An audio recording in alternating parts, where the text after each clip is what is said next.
Oil Lake, England. Despite ominous predictions and extreme measures, thunder and lightning never materialized to threaten the players during the third round at the British Open. But when the last putt was holed shortly before the deluge on Saturday, the Open, the world's oldest major golf tournament, was still in grave danger of turning into a rout. Rory McIlroy was grounded and befuddled as he missed the cut at last year's Open at Muirfield. This year, he is soaring above the field at Royal Liverpool, turning its par 5 seconds into his personal playgrounds.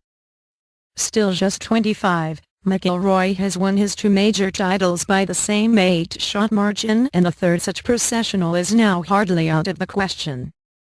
He leads his former amateur rival Rickie Fowler by 6 shots heading into Sunday's final round, and the remarkable part is that with 5 holes to play on Saturday, he and Fowler were tied for the lead at 12 under par.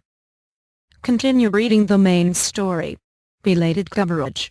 Francesco Molinari struggled to a 75 and fell to 23rd in the third round on Saturday.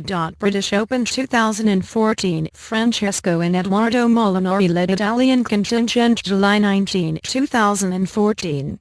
Spectators watched Friday's second round on a giant screen at Royal Liverpool. On Golf, British Open 2014. Oldest major welcomes Wi-Fi and cell phones July 18, 2014. Phil Mickelson said he was encouraged after a 70 left him at par for the tournament. British Open 2014. Phil Mickelson heartened by a 70 July 18, 2014. Rory McIlroy hitting out of the rough on the 5th hole. McIlroy posted his second consecutive 66 and held a 4-stroke lead over Dustin Johnson. British Open 2014. Rory McIlroy extends lead and Tiger Woods makes the cut July 18, 2014. McIlroy, who started the round with a 4-stroke advantage, took a long look at the scoreboard on the 13th hole. Was the Open slipping away? Hardly. All McIlroy did from there was make a birdie on 14 and an eagle on 16. Then, after a tap on the brakes at 17 with a bogey, he nailed a 5-iron from 237 yards into heart of the 18th green, then sank an 11-foot putt for another eagle. It was indeed a Hollywood ending, as one British radio commentator put it, referring to McIlroy's hometown in Northern Ireland. Obviously, the finish speaks for itself. I was just sort of waiting for those 2 holes, McIlroy said of the poor 5, 16th and poor 5, 18th. But the real dream ending can come only on Sunday, when McIlroy, at 16 under par after his 68, will try to win a 3rd major championship to go with the United States Open he won at Congressional Country Club in 2011 and the PGA Championship he won at Kyle Island in 2012. I think whenever you have such a big lead, you really can't think about anyone but yourself, McIlroy said.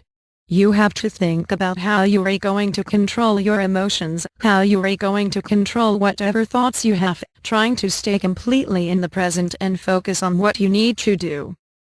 What he needs to do, first of all, is project strength early to keep Fowler and the rest of the field from getting any big ideas. It will be fun to see if I can go out and put a bit of pressure on him and make him earn it a bit, Fowler said. At the United States Open last month, Fowler was in the final pairing with Martin Kaymer, who entered the 4th round with a 5-stroke lead and won by 8.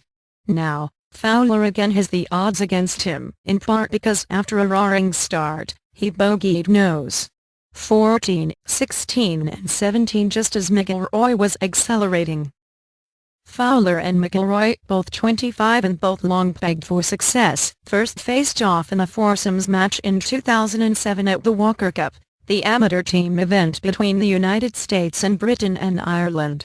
Fowler and his partner won as the Americans went on to win by a point at Royal County Down, one of the clubs in Northern Ireland where McIlroy learned the game.